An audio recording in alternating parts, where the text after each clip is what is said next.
Hi everybody! It's been great seeing what you guys have been up to at home, so I thought it would only be fair to show you what I'm getting up to at home. So as you know, on Friday it's VE Day, and one of your challenges is to make some party food for a VE Day picnic. I am going to be making some banana and oat muffins, which I'm going to share with you today. Remember to ask an adult for some help because you will need to use the oven. And yeah, let's get going. So what I like to do is get all of my ingredients ready and all of my equipment out before I start measuring and weighing anything. And the very first thing we need to do is preheat the oven. So I've put my oven on already. It's on gas mark 5, but if you have an electric oven, then that is 190 degrees Celsius. All right, let's see what we need. So you need some plain flour. You will need caster sugar. If you don't have caster sugar, you can use granulated. It shouldn't really make too much of a difference. Just the texture of your muffins might be slightly different. So flour, sugar, then we're going to need some oats, vegetable oil, baking powder, vanilla extract, 2 bananas.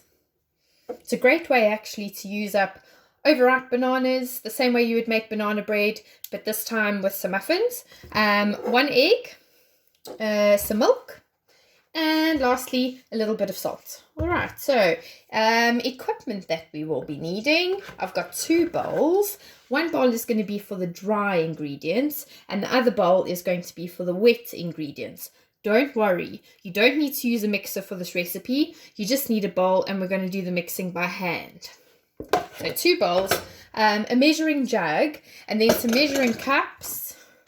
If you don't have measuring cups, you can just use a cup, or you could do the measuring in a jug.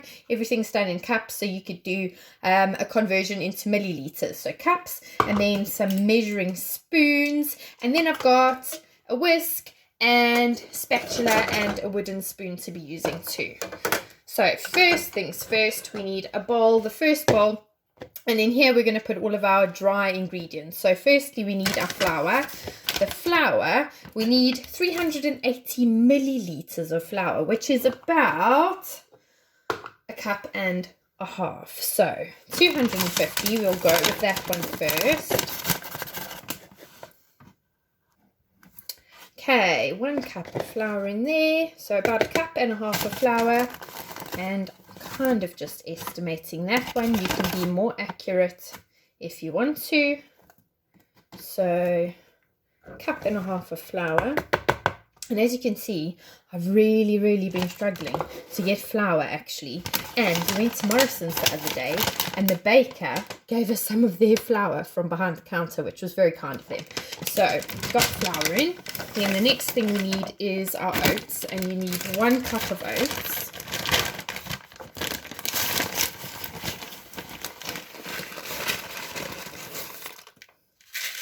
One cup of oats in. Then we're going to put the caster sugar in. Caster sugar is half a cup of caster sugar. Again, I'm using my cup measure and I'm just going up about halfway. Or you could use a half a cup measure if you have got accurate cup measures at home. Caster sugar's in.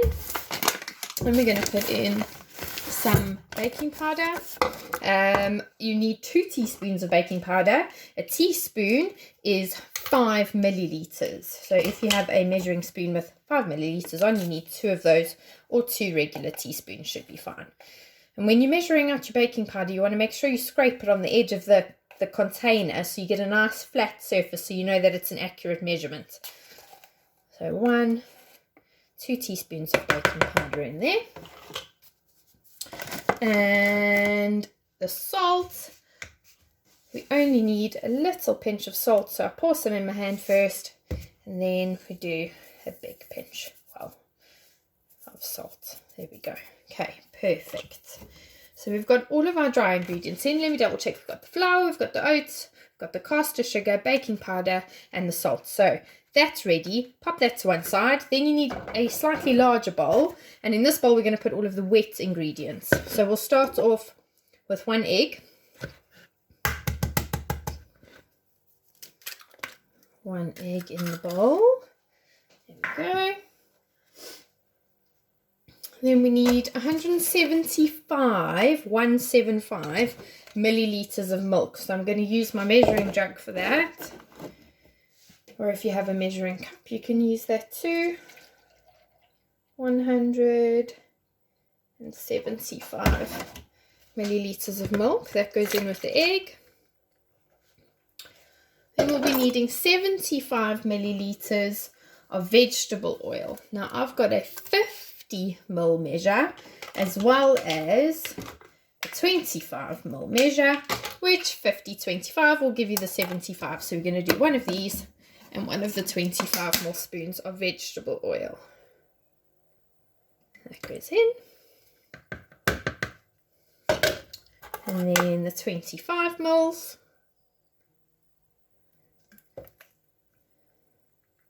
And that goes in. Perfect.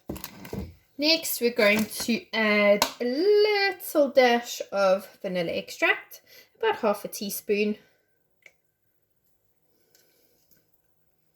And that goes.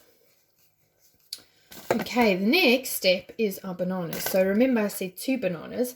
You need to mash your bananas. I usually do this on a plate, so I'll quickly grab a plate. Grab a plate, and you will also need a fork. So I got my fork, got my plate, got the bananas, 2 bananas. All you do is you pop the banana on the plate and then you just push down with the fork so that you can mash it up onto the plate. So 2 mashed bananas, and that'll be added into the wet ingredients once we've mashed both of them. There we go, first one done. And we can do the second one. And I wonder if anybody noticed, can you see my bunting behind me? Which I made earlier for our picnic on Friday. Might leave it up in the kitchen actually. I thought it looked quite nice. Okay, almost done.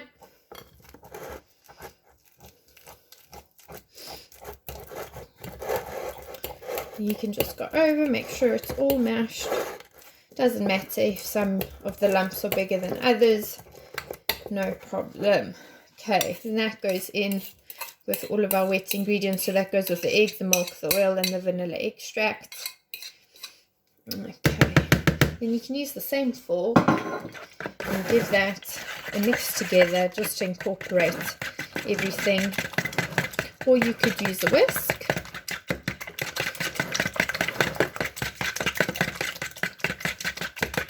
Make sure the egg's beaten in and everything is mixed together. Alright, now is the part where we got your wet ingredients in the larger bowl, dry ingredients. Now you add your dry ingredients into the wet. Before we add the dry ingredients, I'm just going to give them a little bit of a mix together. So your oats, your sugar, your flour, your baking powder, and your salt. Okay, once they're evenly mixed, we can add them straight in, all in one go, into the wet ingredients. And the thing with muffins is that you don't want to overwork them. This is why you don't need to use an electric mixer. So it's almost like a folding action where you go around the edge of the bowl and scoop everything into the middle. So you just want to mix it until it's just combined. I'm almost there. If I can show you, you can see there's still a couple of pieces of flour. Keep sort of folding, outside going in, scrape around the edge and fold into the middle. And we're almost there. Literally just bringing them together. You don't want to beat it too much.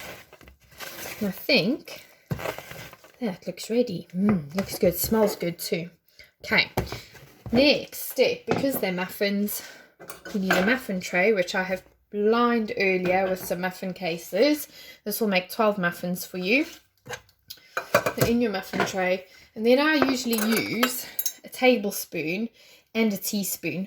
So do the scooping with the tablespoon and then scraping with the teaspoon to fill up your muffin cases. And you want to make sure that they're all filled evenly so that they bake evenly in the oven.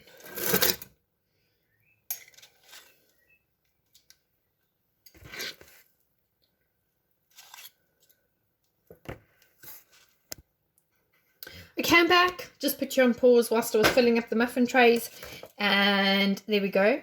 All of the mixture is in and they're ready to go in the oven. Like I said, gas mark 5 or 190 degrees for about 18 to 20 minutes. And then you can test whether they are done. I use a skewer stick, nothing fancy. Just pop it in. If it comes out clean with no crumbs or any mixture on it, then you know that they're ready. Okay, well, I hope that you're all going to give this a go. If you can't give these muffins a go, maybe you could try another recipe or some other snacks, some party food for VE Day, and it would be really great if you could share them with us. I look forward to seeing what you make. Bye!